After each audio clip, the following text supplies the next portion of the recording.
The moment Jason walked in, I knew my life was over. The Marine sniper, Tracy's husband, had seen everything. "Did you really think that I would allow you to have an affair with this idiot?" He spat, vengeance clear in his eyes.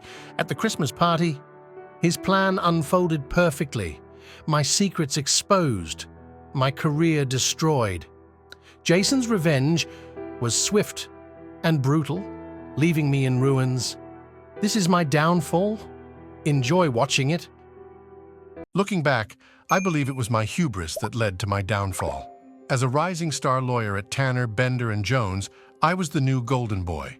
Recruited to work in New York corporate law after a decade at Harvard, I was on the fast track to partnership. Dealing with major hedge fund companies on Wall Street, corporate law was where the real money was.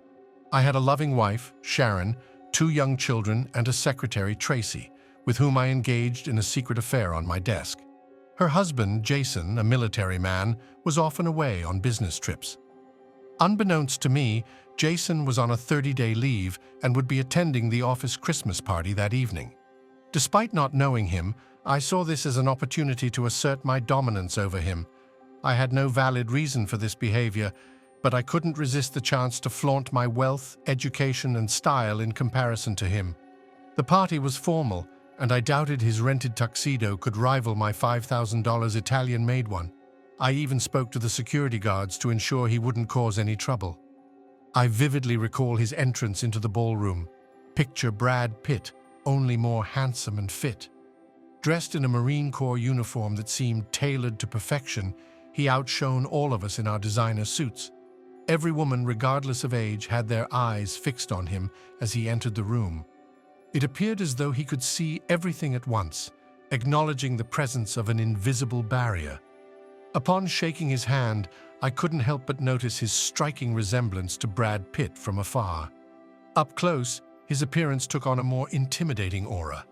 Although his face appeared youthful, his eyes exuded clarity, decisiveness, and focus. We all gathered in the ballroom, seated at tables for 8. Tracy, my secretary, sat at my desk with my wife, another senior lawyer, his secretary, and their spouses. Jason and Tracy sat opposite me and my wife. "What is your role in the Marine Corps, Mr. Smith?" my wife inquired. "Please call me Jason, Mrs. Brady," he responded. "I lead a squad of reconnaissance snipers consisting of 3 groups," Jason explained. "Each squad comprises a sniper, a spotter, and an assistant. The sniper is the shooter, the spotter selects targets, checks results, and supports the sniper, while the assistant watches their backs." He then turned to me, continuing, "It's like a marriage. Each member relies on the other, requiring a high level of trust. The sniper trusts the assistant to cover their back, and both the sniper and spotter are trained to switch roles. In reality, it's a team of 3 that must trust each other completely to avoid self-harm," Jason elaborated. "Is this what snipers do?" my wife asked. "Not as much anymore. I used to be the lead sniper, but now I take on that role less frequently," he replied. Tracy and I exchanged glances. "Have you ever shot at people before?" she inquired. "Yes, I have 43 confirmed kills," Jason admitted. "You've killed 43 people?" my wife questioned. "No, dear," he clarified. "I have 43 confirmed kills, but over the years, I've likely taken the lives of 5 to 10 times that number. In reconnaissance, there's often no record of those you eliminate. As the count surpasses 100, it becomes challenging to keep track," Jason added. "By the way, this salmon is delicious." "No, my dear, that's why I enlisted instead of getting an officer's rank. I wanted to qualify as a reconnaissance sniper, but officers are not trained for this.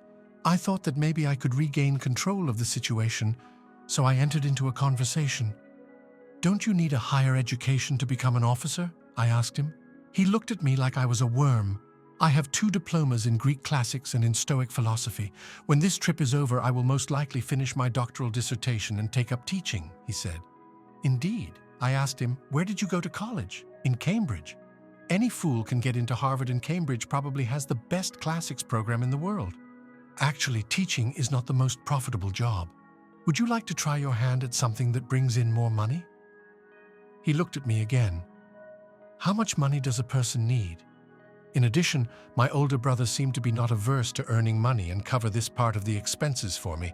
You may know them. John and James Taylor. Try a hedge fund. Do your brother's own try, Jay. They are one of our largest clients. I had a slight unpleasant feeling in my stomach.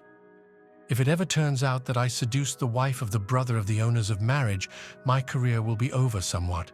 Try. Jay is James, John, and Jason. When they wanted to start Try Jay, we each took $500 million from our trust fund as seed money and pooled it together. So technically we each own a third, but it costs billions, I told him. Tracy looked at him with interest. Do you have a trust fund of $500 million? She asked him. He looked at her silently and shook his head a little sadly. I mentioned that I had received $500 million for their startup, although technically the trust owns shares of TryJ. At that time, I believe there was approximately $400 million remaining, but I am unsure of its current value. It is likely worth around $2 or $3 billion now, making us billionaires. She inquired about it, and he confirmed. However, in the event of a divorce, you will not receive anything from the trust. Your entitlement will be limited to my army pay. She questioned the type of divorce, to which he responded that he was suing for adultery.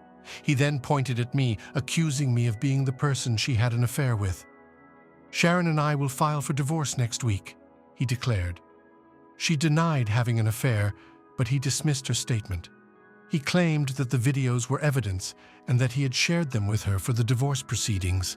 I was losing control of the situation and needed to regain it. I insisted that the videos could not be used. He disregarded my objection, stating that it didn't matter who I paid. He explained that the law firm was privately owned and that he had permission from Uncle John to film in my office. He asserted that everything was legal and there would be no problem. I was taken aback by the mention of Uncle John, who happened to be the senior partner of Tanner Bender and Jones and married to my father's younger sister, Sylvia.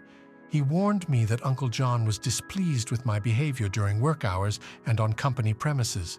He insinuated that Uncle John would do everything possible to have my license revoked. I noticed him signaling to someone nearby, and suddenly security personnel appeared on either side of me. They informed me that I needed to accompany them and handed divorce papers to both of us. Furthermore, I was served with a restraining order. Although John Tanner couldn't disbar me, he ensured that I was fired and unable to find employment in New York. Upon returning to Kentucky, I found myself pursuing ambulances in order to profit off of the victims.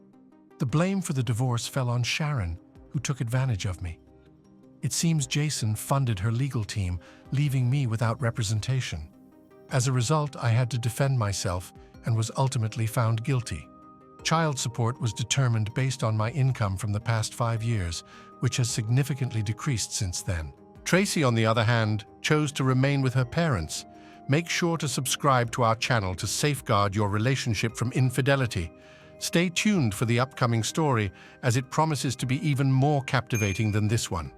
If you are under 18, it's best to refrain from listening to the next tale.